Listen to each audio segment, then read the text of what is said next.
Olá! Na lição 9 dessa semana, vamos estudar sobre pecado, evangelho e lei.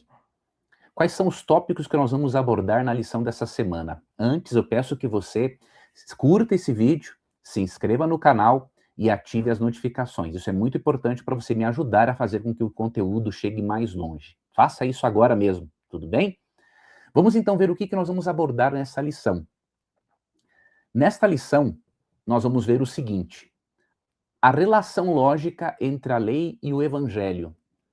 Primeiro você vai perceber que o evangelho só tem coerência se a lei continuar em vigor.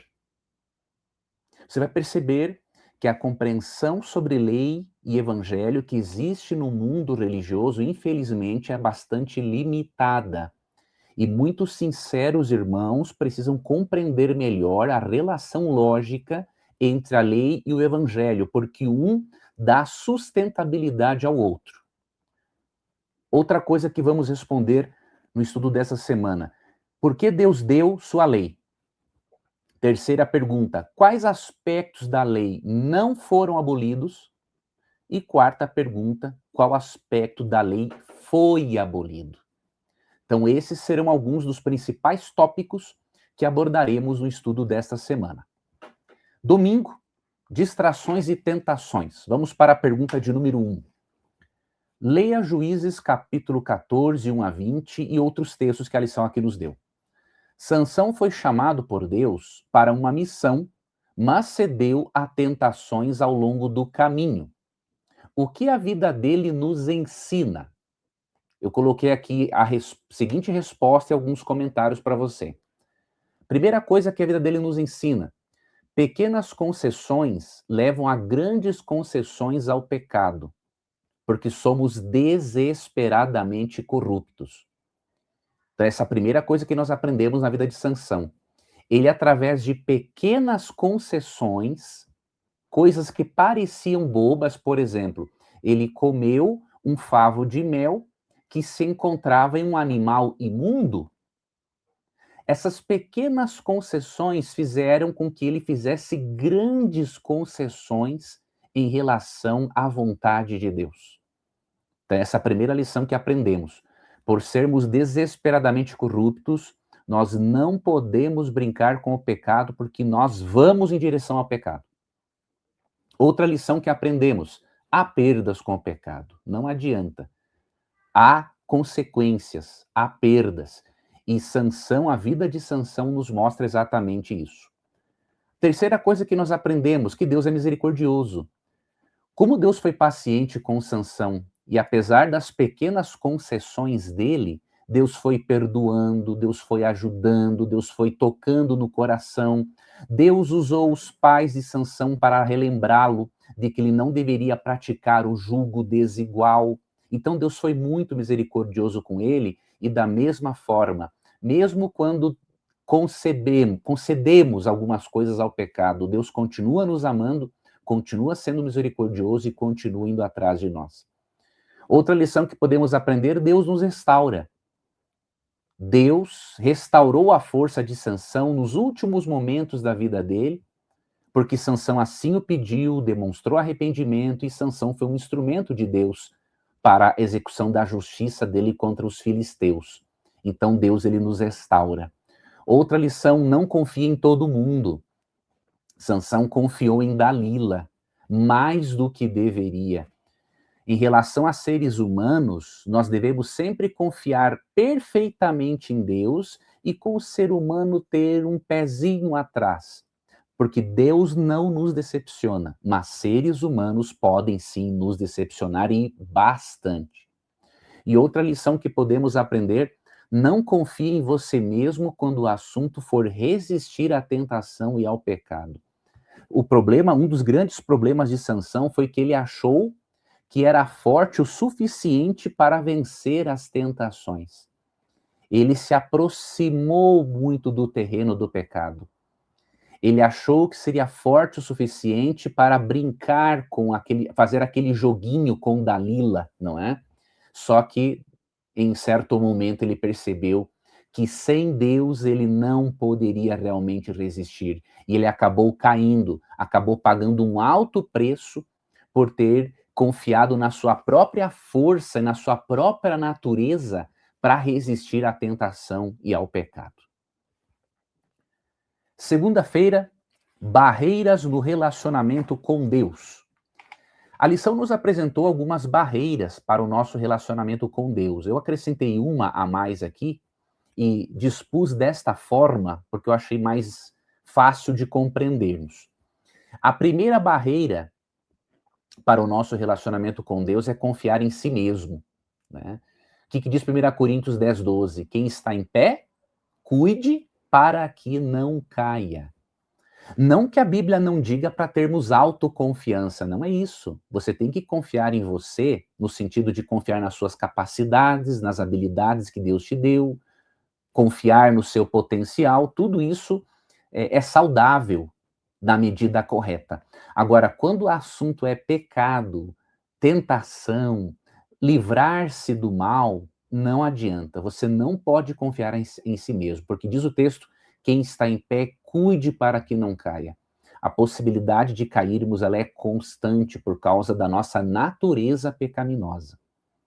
Segunda barreira para o nosso relacionamento com Deus é alardear bondade e santidade.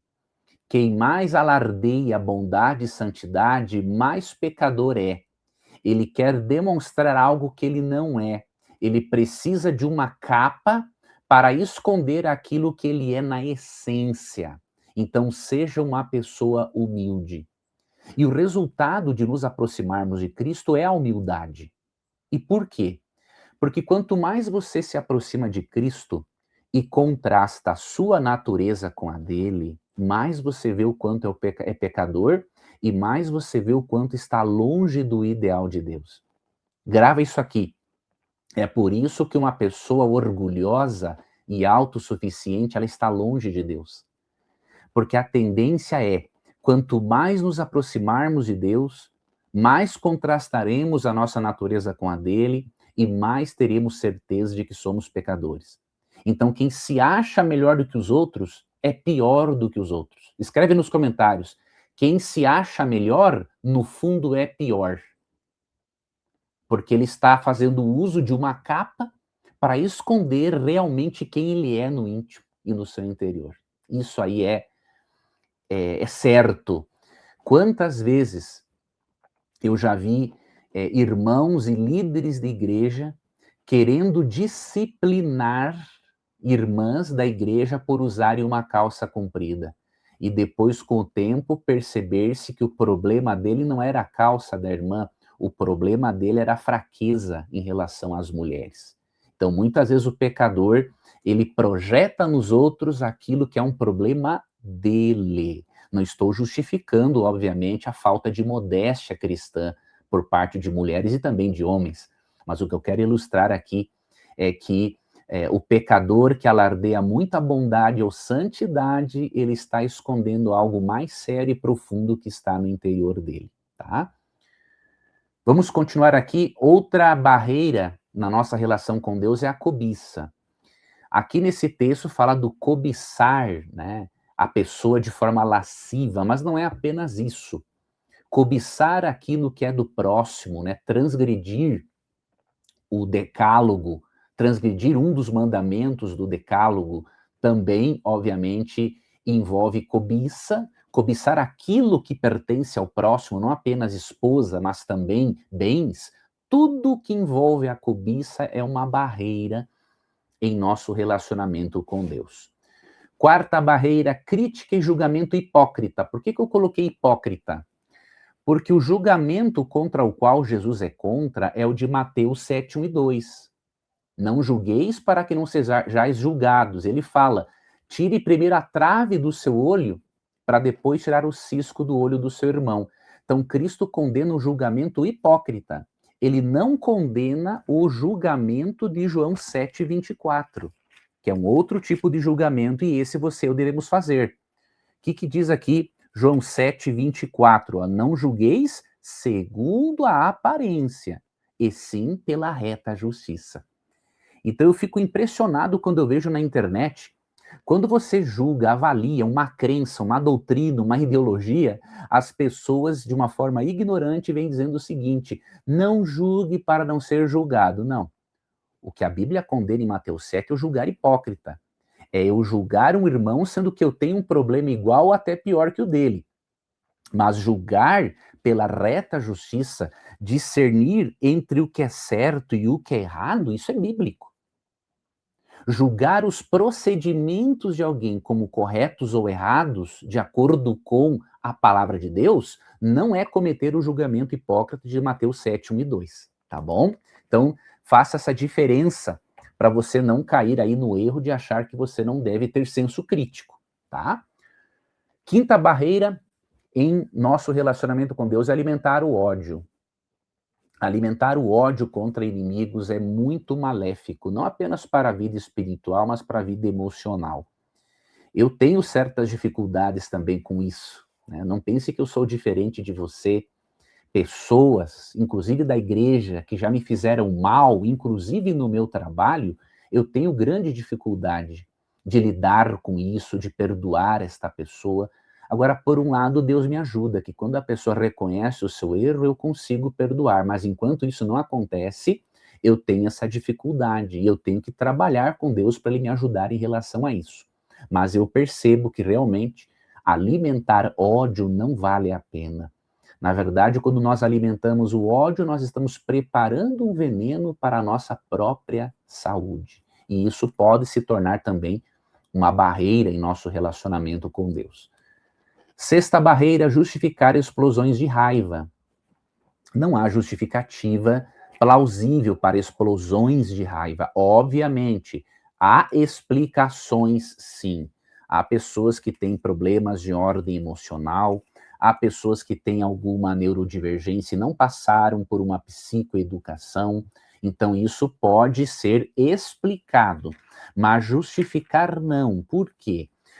Antes de explodirmos de raiva, nós devemos pensar o seguinte: como que eu gostaria de ser tratado? Esse é o resumo de Mateus 7, da Bíblia, de acordo com Mateus 7,12. Eu não posso fazer aos outros o que eu não quero que façam para mim. E aí Jesus fala em Mateus 5:22 o seguinte: eu, porém, vos digo que todo aquele que sem motivo se irar contra seu irmão está sujeito a julgamento. E quem proferir um insulto a seu irmão está sujeito a julgamento do tribunal. E quem lhe chamar tolo está sujeito ao inferno de fogo. Então, esse texto nos mostra, de uma forma clara, que não há justificativa para explosões de raiva, mas há o quê? Motivos para a raiva. Porque ele até diz, né, todo aquele que sem motivo se irar contra o seu irmão. Então pode ter motivo sim para se irar. A Bíblia mesma diz em Efésios 4, 26, 27, irai-vos e não pequeis. Então é possível se irar sem pecar e não dar lugar ao diabo, como diz o verso 27 de Efésios 4. Porém, cuide para ficar irado, mas não explodir.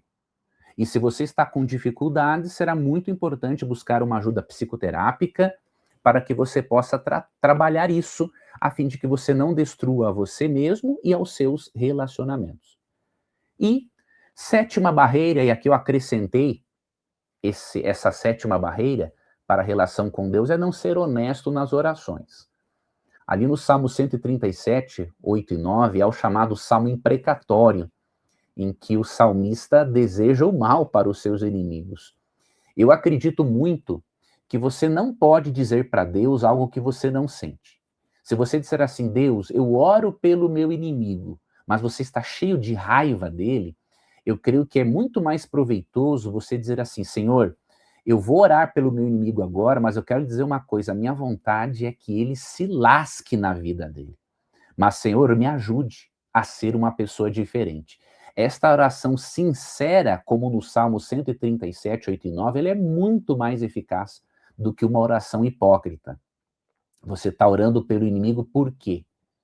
Simplesmente para cumprir um protocolo, porque Jesus assim ensinou? Ou você deveria, de repente, pensar que Jesus não está se referindo ali tanto ao conteúdo da oração, mas em ajudar você a exercitar a intercessão até mesmo por aqueles que você não ama, Quem sabe Jesus esteja também dizendo exatamente isso. Olha, quando você orar por um inimigo, Faça o que diz o Salmo 137. Exponha a Deus toda a sua raiva, todo o seu ódio. É melhor você direcionar, é melhor você expor a Deus isso do que você direcionar para o inimigo, explodir de raiva e aí trazer danos para a vida da pessoa e até mesmo para a sua própria vida. Então eu acredito muito que não ser honesto nas orações se constitui uma das grandes barreiras em nossa comunhão com Deus, tá? Vamos aqui para a pergunta de número 2, ainda da parte de segunda-feira da lição. Antes da resposta, né, a pergunta é assim: Jesus falou sobre o que fazer quando mãos, pés ou olhos nos levam ao pecado. Qual foi o alerta dele? E o texto foi Marcos 9, 42 a 44. Veja, quando Jesus diz, né, para tirar o olho, arrancar a mão ou o pé, se for para pecar, Jesus não está sendo literal, pois Jesus não apoia a automutilação. Lá em Levítico 19, 28, e eu coloquei aqui na nova versão transformadora, a Bíblia considera uma prática pagã e é proibida esta prática ao povo de Deus. Por quê? Um outro texto que poderia estar aqui, 1 Coríntios 6, 19 e 20. O corpo é o templo do Espírito Santo e qualquer automutilação é pecado. Então, o que Cristo faz aqui em Marcos 9, 42 a 44? Ele faz uso de uma hipérbole, que é uma linguagem exagerada, para enfatizar a necessidade de renúncia ao pecado. Então, ele não está sendo literal aqui. E, infelizmente, meu querido amigo que me acompanha aqui, minha querida amiga, Orígenes, um pai da igreja do 3º século, por não ter entendido isso, ele acabou castrando-se por causa de pensamentos lascivos. Então, veja o quanto é perigoso não compreender a Bíblia corretamente, não compreender que há na Bíblia figuras de linguagem que querem comunicar certas mensagens que não são literais, tá? Então, o que Jesus falou aqui? Ele está usando de uma hipérbole para enfatizar a necessidade da renúncia ao pecado. Terça-feira, vamos entrar aqui na questão da lei de Deus. Você percebe no estudo, né, desta semana alguns aspectos importantes sobre a lei de Deus. Vamos para a pergunta número 3, e eu creio que essa explicação que eu vou lhe dar vai clarear a sua mente sobre esse assunto. Como você explicaria o que é pecado para alguém que não é cristão? Como a Bíblia define o pecado? A Bíblia nos deu, a lição nos deu 2 textos, Romanos 3:20 e 1 João 3:4.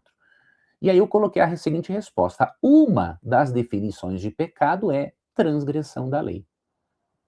Então, qualquer transgressão da lei de Deus, isso é pecado.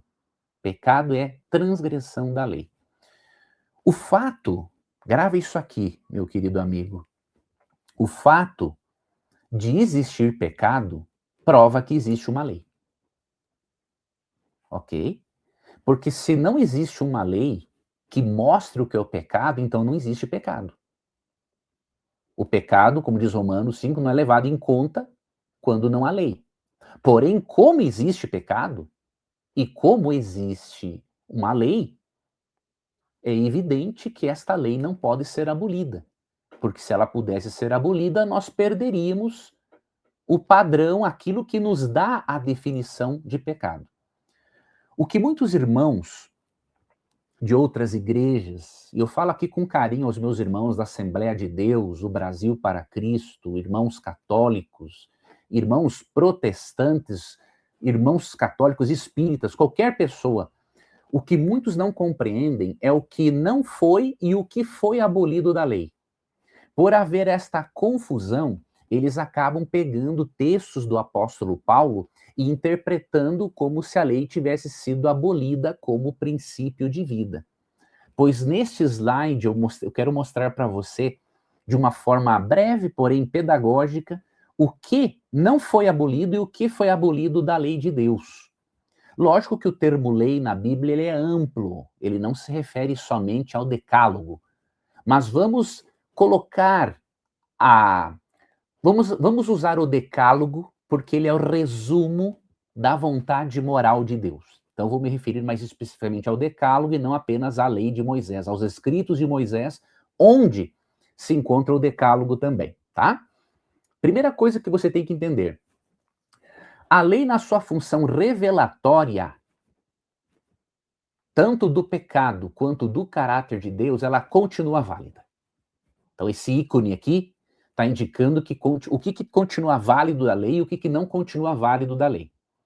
Então, Romanos 3,20 diz que pela lei vem o conhecimento do pecado. Então, a lei, ela revela para mim que eu sou pecador. Para ela ter esta função, ela precisa estar em vigor. Ao mesmo tempo, Romanos 7 diz que a lei de Deus é santa, justa e boa, ou seja, ela é um reflexo do caráter de Deus. Então, a lei, na sua função revelatória, tanto do nosso pecado quanto do caráter de Deus, ela continua em vigor. Ela não foi abolida. Existe também a função normativa da lei, ou seja, a lei serve como norma de vida, como princípio de vida. Esses textos aqui são muito interessantes. Eu vou ler aqui um deles apenas, que é 1 Coríntios 7,19, para você perceber que nos textos em que Paulo falou contra a lei, entre aspas, ele falou contra o legalismo, contra apresentar a lei como meio de salvação, mas Paulo nunca foi contra a lei em si mesma. Por quê? Porque nesse texto aqui, de 1 Coríntios 7,19, entre muitos outros de Paulo, olha o que Paulo diz, para você ver. A circuncisão em si não é nada. A incircuncisão também nada é. Mas o que vale é guardar as ordenanças de Deus. Então, Paulo faz aqui uma distinção entre aquilo que é de aspecto cerimonial e aquilo que não é de aspecto cerimonial, tá? E Paulo aqui está sendo a favor da lei como princípio de vida, assim como ele foi ali em Romanos 8,4, por exemplo, onde ele diz que o princípio da lei se cumpre em nós, que não andamos segundo a carne, mas segundo o Espírito. Então, a lei, na sua função normativa, ela continua em vigor. E na sua função educativa, também continua. A lei, a vontade moral de Deus é resumida no Decálogo, em Êxodo 20, 1 a 17, eu coloquei 1 a 17. Tem também ali em Deuteronômio, tá? Capítulo 5, ok? Mas eu quero ler para você esse salmo aqui, 119, 93, 94. Olha como a função educativa da lei continua. Nunca me esquecerei dos teus preceitos, pois é por meio deles que tens dado vida. Não é salvação, não é vida eterna, tá? É guiar ao longo da vida na sua função educativa. Sou teu, salva-me. Veja, não era a lei que salvava o salmista, era Deus. Pois eu busco os teus preceitos. Então veja, a lei, na sua função educativa, ela continua. Agora, tem uma parte da lei que foi abolida. Na verdade, não é uma parte da lei, não é um mandamento da lei, é uma função da lei. A lei, na sua função condenatória, ela não vale mais. Por quê? Romanos 6,14 diz que não estamos debaixo da lei, e sim da graça. Não estar debaixo da lei não é sair, não é deixar a lei de lado, não é ignorar a função revelatória, normativa, educativa. Não estar debaixo da lei é não estar mais sendo condenado por ela. Por quê? Porque ali em Romanos 8,1 é dito que já nenhuma condenação há para os que estão em Cristo Jesus. Então, eu creio que esse slide aqui vai ajudar você muito a entender definitivamente que a lei de Deus não pode ser abolida. Mas a lei não foi resumida, Leandro, em Mateus 22, 36 a 40. Muitos argumentam que o resumo da lei indica que a lei foi abolida. Só que essas pessoas esquecem o seguinte: a função do resumo não é abolir, mas sintetizar as ideias do texto original. Sendo assim, o resumo só prova a validade do decálogo. Então, quando Jesus resumiu a lei em 2 grandes mandamentos, amar a Deus acima de todas as coisas e ao próximo como a si mesmo, ele está apenas sintetizando as ideias do texto original do decálogo. Ele não está anulando o decálogo. Então, o fato de Jesus resumir a lei demonstra que a lei continua válida. Por que resumir um texto que é inútil? Você vai resumir um texto que é útil. Quando você resume um texto para um trabalho, por exemplo, universitário ou na escola, você não está dizendo que o restante do texto é inútil ou que não tem mais valor. Você está apenas sintetizando as ideias do texto original. Da mesma forma, quando Cristo resume a lei, ele não abole a lei, ele sintetiza as ideias originais, as ideias do texto original. Então, alegar que os dois grandes mandamentos substituem o decálogo é uma aberração teológica. Até porque, quando nós guardamos os 4 primeiros mandamentos, estamos amando a Deus acima de todas as coisas. E quando guardamos os últimos 6 mandamentos, a segunda tábua do decálogo, estamos amando ao próximo como a nós mesmos. Então, o resumo sintetiza as ideias do texto original, não anula o texto original. Então, a pessoa, para afirmar que os 2 grandes mandamentos abolem o decálogo, ela não tem noção básica do conceito de resumo. Isso é por causa da nossa educação aqui no Brasil, que nos afetou grandemente e, infelizmente, precisamos aprender a ler melhor para que possamos entender não apenas um jornal, uma notícia, mas especialmente a palavra de Deus. Quando entendermos que um resumo ele sintetiza a ideia original e não abole, essa ideia de que os 2 grandes mandamentos anulam o decálogo vai deixar de existir na mente das pessoas, tá? Quarta-feira, lei e evangelho. Você já está vendo até aqui que há uma íntima relação entre lei e evangelho. Mas eu quero mostrar para você mais uma coisa aqui importante para nós confirmarmos isso definitivamente. E tem a ver com a pergunta de número 4 da lição. Em Mateus 5, 17 e 18, o que Jesus disse a respeito da lei? Ele disse o seguinte, que ela é eterna e imutável. Quando ele diz assim, ó, não penseis que vim revogar a lei ou os profetas, não vim revogar, vim cumprir. A palavra grega cumprir, do grego plero, significa completar, encher. Então, o que ele veio fazer com a lei de Moisés? Não veio abolir, ele veio dar a ela o verdadeiro sentido e significado. E quando você estuda o Sermão do Monte, você vê que foi exatamente isso que Cristo fez. Ele ampliou o significado dos mandamentos, não apenas o decálogo, mas de outras partes morais que estão na lei de Moisés. Então, ao ele ampliar isso, ele não está abolindo. Ele está dando o verdadeiro significado, que tem a ver com o termo cumprir no grego. No verso 18 de Mateus 5, ele fala que não é para tirar nem um i e nem um tio, ou seja, nem uma letrinha, nem um acento da lei, sem que tudo se cumpra. Então, isso significa que a lei também é o quê? Imutável. Eu quero repartir com você esse slide aqui, que mostra que a doutrina da abolição da lei prejudica a compreensão do evangelho. Grava isso aqui. Eu peguei essa nota de rodapé da Bíblia de Estudo Plenitude, está na página 1242, e é um comentário de Romanos 3,31. Romanos 3,31 é um texto de Paulo onde ele faz uma pergunta. Anulamos a lei pela fé?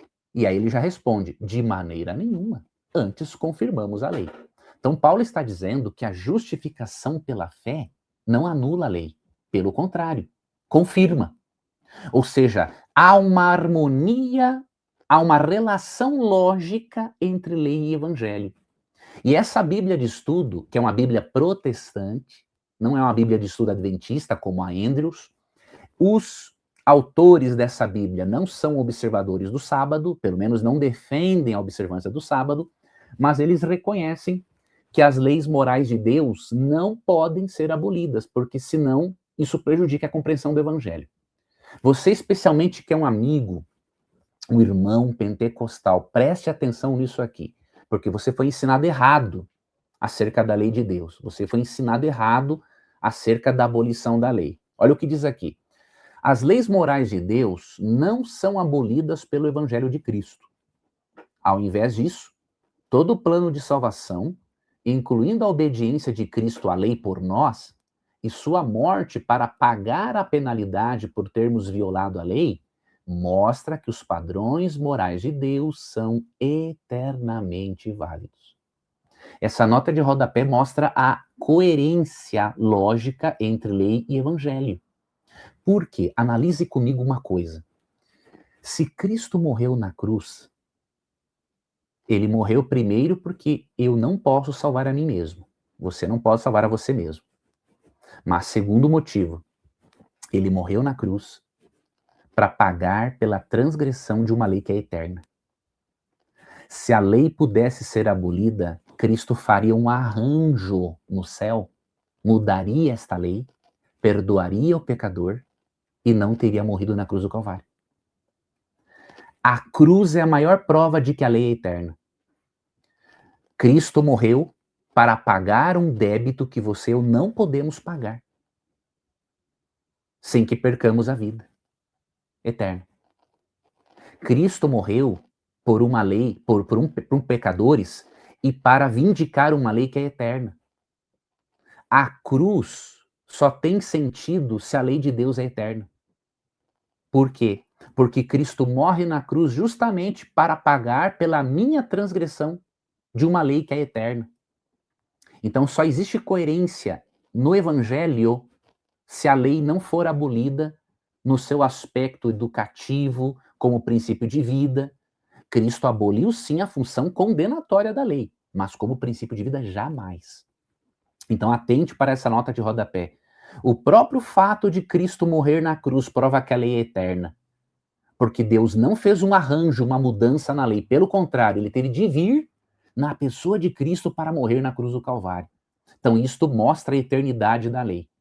A obediência de Cristo também mostra a eternidade da lei. Então, tudo isso você e muito mais e outras coisas mais você pode extrair aqui desta nota de rodapé da Bíblia de Estudo Plenitude. Então, preste atenção nisso aqui e eu acredito que você vai ter uma compreensão equilibrada sobre esse assunto. Pergunta de número 5, aqui ainda na parte de quarta-feira, leia Romanos 3:28 e outros textos que a lição aqui nos deu. O que esses textos nos ensinam sobre como, mesmo valorizando a obediência à lei, podemos evitar o legalismo? Eu coloquei a seguinte resposta com base nesses textos. Evitamos o legalismo quando entendemos que somos justificados unicamente pela fé em Cristo, não por obras da lei. E que esta, ou seja, a lei, ou a obediência, é o fruto da graça, resultado da santificação e do nosso amor por Ele, por Deus. Então, veja, eu estou defendendo aqui o vigor da lei, assim como a Bíblia de Estudo Plenitude, mas eu não estou defendendo salvação pelas obras, porque isso não existe. Quando Cristo morre na cruz, pela nossa transgressão da lei, ele prova que a lei é eterna, mas ele também mostra que nós não podemos nos salvarmos pela obediência. Então, legalismo, o que é legalismo? Legalismo é fazer da lei um meio de justificação ou de salvação. Se esforçar para fazer a vontade de Deus não é legalismo, tá? Ensinar a vigência do sábado não é legalismo, meu irmão. Porque Paulo fala em 1 Coríntios 9:27 que ele se esforçava tanto para obedecer a Deus que ele esmurrava o corpo dele. Podemos dizer que Paulo era legalista? Jamais. Paulo estava passando pelo processo de santificação. Então, se você entender que a justificação é unicamente pela fé, não por obras da lei, mas que a obediência é fruto da graça, é resultado da santificação, e que a força motivadora por trás está o amor a Deus, ou seja, eu quero agradá-lo, você vai entender que se esforçar para obedecer não é legalismo. Então, cuidado com certos comentários, tem muitas pessoas falando muitas bobagens em relação a esse assunto na internet. Quinta-feira, estamos chegando ao final. Conhecer e praticar. Uma coisa que a lição destacou para nós é que não basta apenas conhecer a vontade de Deus, devemos praticá-la. Não basta apenas ouvir falar de Jesus, é preciso conhecê-lo. Não basta profetizar, fazer milagres em nome de Jesus, é preciso ter um relacionamento com Ele. Vamos ler aqui a pergunta de número 6 e vamos para a nossa resposta. Jesus concluiu o Sermão do Monte com um apelo forte. Qual foi? O texto foi o de Mateus 7:24-29. O apelo foi o seguinte: que devemos ouvir e praticar a palavra de Deus para construir a vida sobre uma base sólida. Infelizmente, muitos se perderão, mesmo invocando Jesus, pois o invocarão e não o conhecerão. Se há um texto que mostra a relação lógica entre fé e obras, é Mateus 7, 21 até o 27. Dos versos 24 a 27, fala que aquele que ouve as palavras de Cristo e tudo aquilo que ele ensina, que está no Antigo Testamento, quem ouve as palavras de Cristo, as palavras de Deus do Novo e do Antigo Testamento, porque não há separação entre Jesus e o Pai, não é? Não existe uma lei que seja do Pai antagônica à lei que seja de Cristo. É ridículo pensar assim. A lei de Cristo é a lei do Pai, a lei do Pai é a lei de Cristo. Quem ouve a palavra e pratica é comparado a um homem que construiu a sua casa sobre a rocha. Ou seja, tem uma base firme. Veio vento, tempestade e a casa permaneceu firme. Mas aquele que ouve a palavra de Deus e não pratica é comparado a um homem insensato que construiu sua casa sobre areia. Nos primeiros ventos que surgirem, vai ser grande a ruína daquela casa. Então, isso Cristo advertiu em Mateus 7, 24 a 27. Agora, em Mateus 7, 21 a 23, ele advertiu algo que, olha, isso aqui deve ser levado muito a sério. Ele diz também que muitos se perderão, mesmo invocando a Jesus, porque invocaram Jesus, fizeram milagres em nome de Jesus, profetizaram em nome de Jesus, porém não conheceram Jesus. Não foram fiéis à palavra de Deus. E aí Mateus 7, 21 a 23, ele diz assim, nem todo o que me diz, Senhor, Senhor, entrará no reino dos céus, mas aquele que faz a vontade de meu Pai que está nos céus.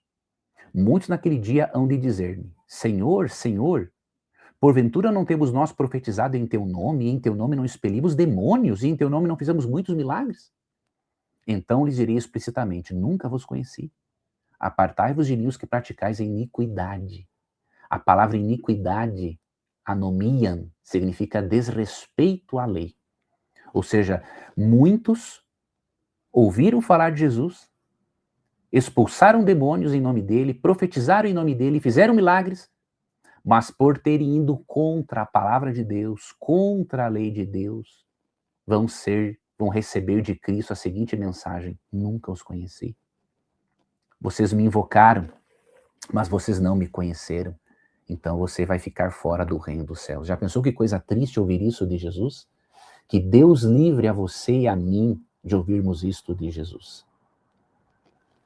Sexta-feira, decidi destacar uma pergunta para consideração que eu achei bem importante aqui na lição de sexta. E eu quero ensinar você a dar essa resposta aqui, dar algumas sugestões de resposta para você. Como a cultura popular enxerga o pecado hoje? Como nossa igreja, na verdade, você deveria responder a essa visão? Você sabe que a cultura de hoje considera tudo relativo. Não existe, na verdade, pecado. O que existe são escolhas que são relativas de acordo com a criação, de acordo com a cultura, de acordo com a visão de mundo de cada um. Como que você, como um cristão, poderia responder a esse desafio da nossa cultura? Ou seja, a nossa cultura desafia a verdade absoluta. A nossa cultura diz que tudo é relativo, inclusive a escolha da religião e da fé. Bom, eu quero dar algumas sugestões para você. Faça 3 coisas. A primeira, mostra a contradição lógica do relativismo. 2 afirmações dos relativistas não têm lógica, contradizem a lógica. A afirmação 1, quando eles dizem assim, a verdade é relativa. Como que você pode responder a isso? Você vai dizer o seguinte, a sua afirmação de que a verdade relativa também é relativa? Porque se a afirmação dele de que a verdade relativa também é relativa, então ele não está correto na linha de raciocínio dele. Então, se tudo é relativo, até mesmo a opinião dele de que tudo é relativo também é uma opinião relativa. Então, percebe a primeira contradição lógica do relativismo? Segunda afirmação, não existe verdade absoluta. Você pode perguntar para essa pessoa, óbvio, sempre com respeito, mas é para levar a pessoa a pensar o seguinte: você está absolutamente certo de que não existe verdade absoluta? Se a pessoa disser assim, eu estou, então existe verdade absoluta. A verdade absoluta de que não há verdade absoluta. Então você percebe? Você tem que mostrar a contradição lógica do relativismo. Segundo passo, mostra a opinião de Jesus sobre o assunto. Será que para Jesus a verdade é relativa e não existe verdade absoluta? De forma alguma. Para aquele que dividiu a história em antes e depois de Cristo, ele disse em João 14, verso 6 o seguinte: eu sou o caminho, Jesus, a verdade e a vida. Ninguém vem ao Pai senão por mim.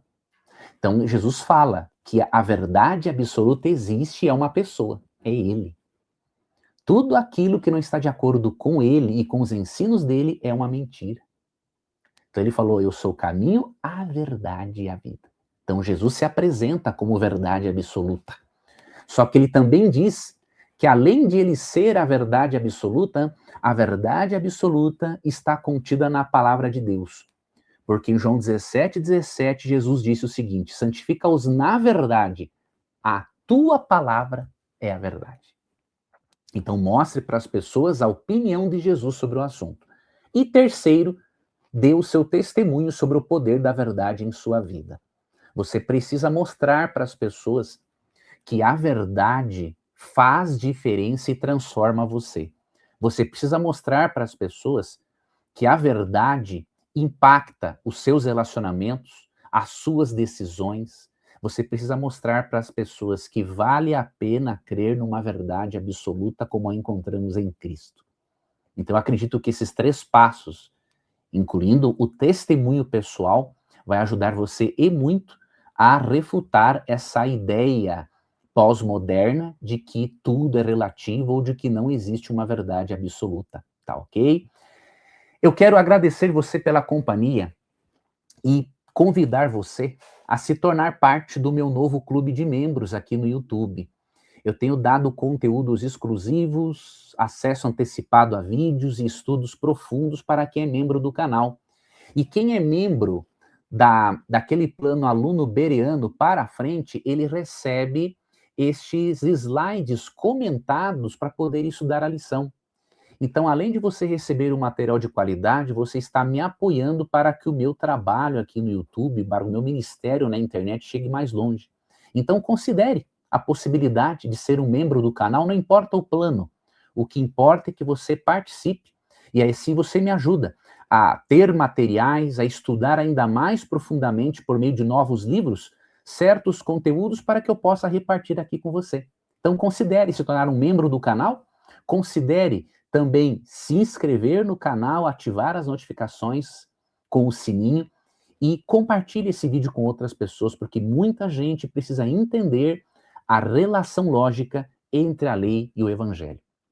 Muito obrigado por você fazer parte do meu canal, muito obrigado por você ter decidido se tornar um membro do canal também. Que Deus abençoe a você, que Deus te recompense muito por esse apoio ao meu trabalho aqui na internet.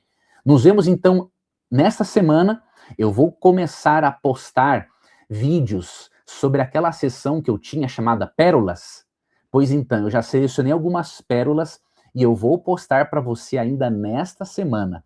E eu peço que você acompanhe. Tudo bem? Que Deus abençoe você, um abração e até o nosso próximo estudo.